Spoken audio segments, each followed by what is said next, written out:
Welcome to the world. I'm glad you're in it. Time for you to wake up from your sleep. Welcome to your life. It's time you lived it.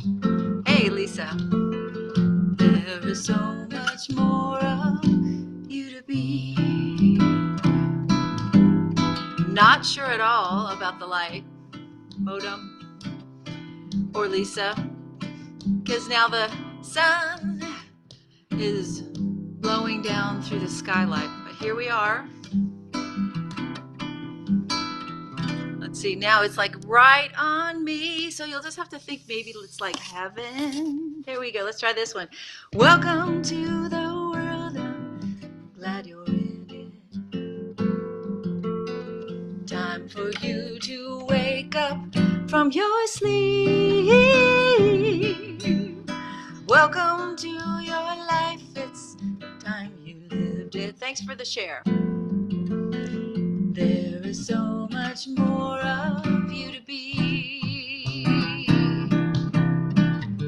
You were planted in a field of dreams.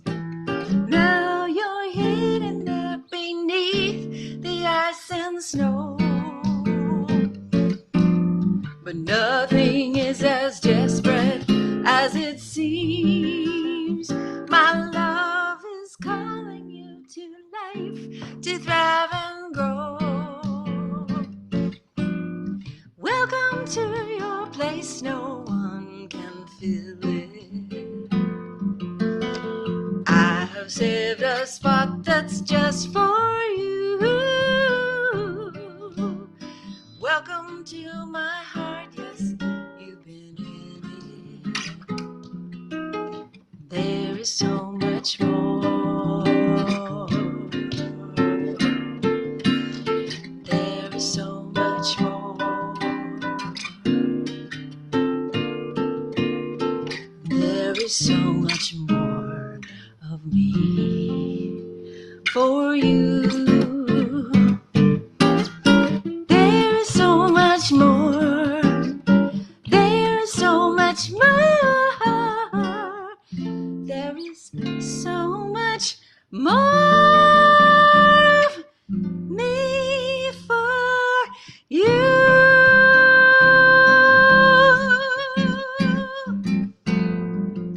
For you.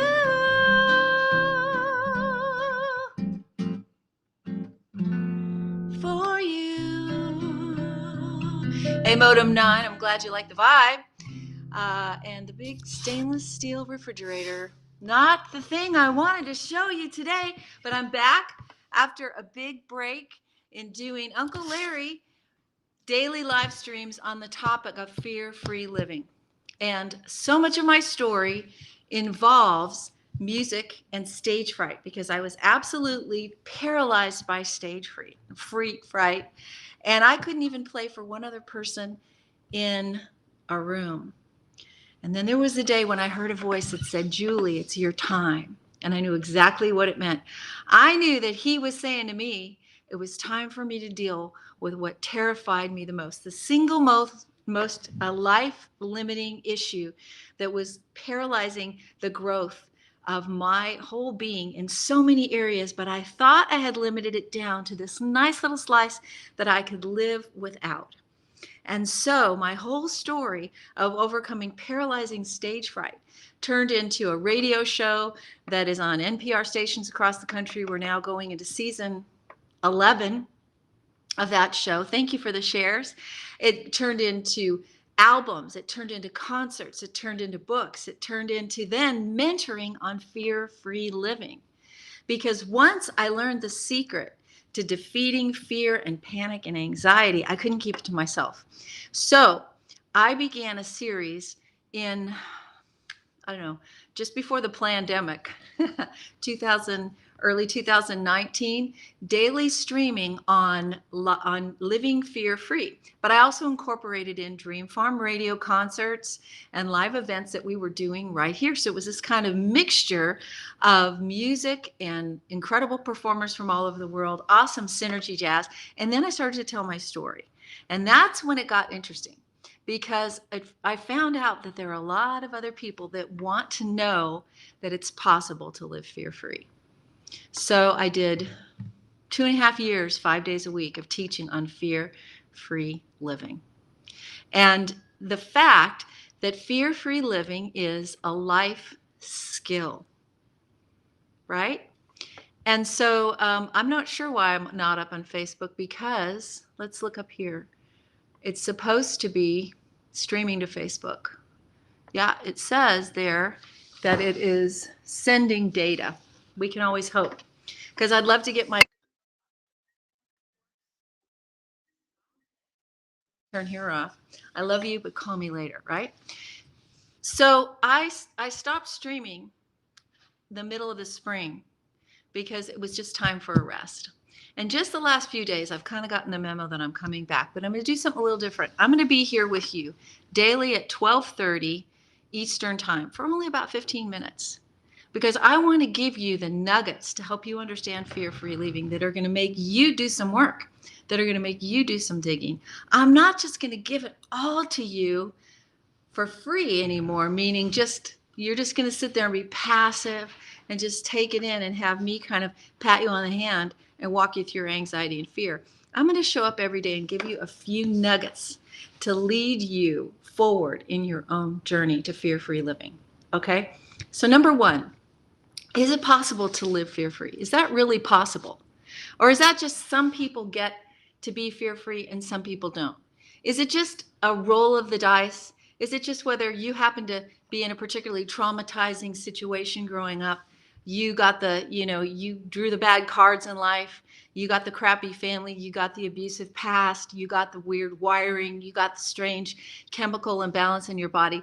And some people just are afraid and some people aren't. And some people are secure and some people aren't. And some people are like, comfy AF, and some people are just destined to live really upset, panic, anxiety-driven lives. That's the question we have to ask ourselves, because this is the way most people approach fear.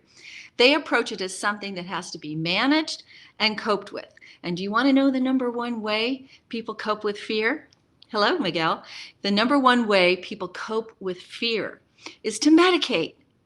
Is to assume that your fear-free, anxious mental state and emotional state is something that's just gone wrong with your body, because fear elicits a body response. So people, number one, we just want to turn our bodies down. Fear touches deep wiring and deep design in the body. And I'm going to teach you about why that's a good thing. You're going to have to pay attention. You're going to have to show up, and I'll give you some nuggets. It's a good thing that your body is wired that way, but the problem is fear feels really bad, doesn't it? Fear feels really uncomfortable, doesn't it? And when we feel it, we would do almost anything to not feel it, no matter if it's serving a purpose that actually we can get on top of and ahead of and beat it. Most of us just want it to stop. So we have a series of really bad behaviors that we engage in consistently just to stop feeling what fear is doing to us. But what if I told you that fear has a message for you? What if I told you that fear has a roadmap for you? What if I told you you're not destined to be afraid? What if I told you that fear-free living is a life skill? Did you know that? Did you know that it's not just that some people won the lottery and some people didn't win the lottery, and some people have better drugs than other people, and some people just have, a happier outlook, and some people are just, DNA'd that way, and some people aren't? Did you know that's not true? Did you know you're not destined to be afraid? Did you know you're not destined to live with panic attacks? Did you know that you're not destined to be anxious? Did you know that you're not destined to be addicted just so you won't feel those feelings anymore? No, my friends, fear-free living is a life skill. Everything that you need to survive and thrive is taught to you. It is learned. It is mentored. So perhaps the worst thing that might have ever happened to you is that nobody ever told you you could learn a different way to be. But I'm going to be here to help you learn some things. And I'm going to give you just enough to have you start thinking and have you start asking questions. We're not going to do the baby bird thing that I did before, where I would just get online and like just amp out with all this teaching. And you guys would go, feed me, baby birding it. No, I'm just going to be here daily as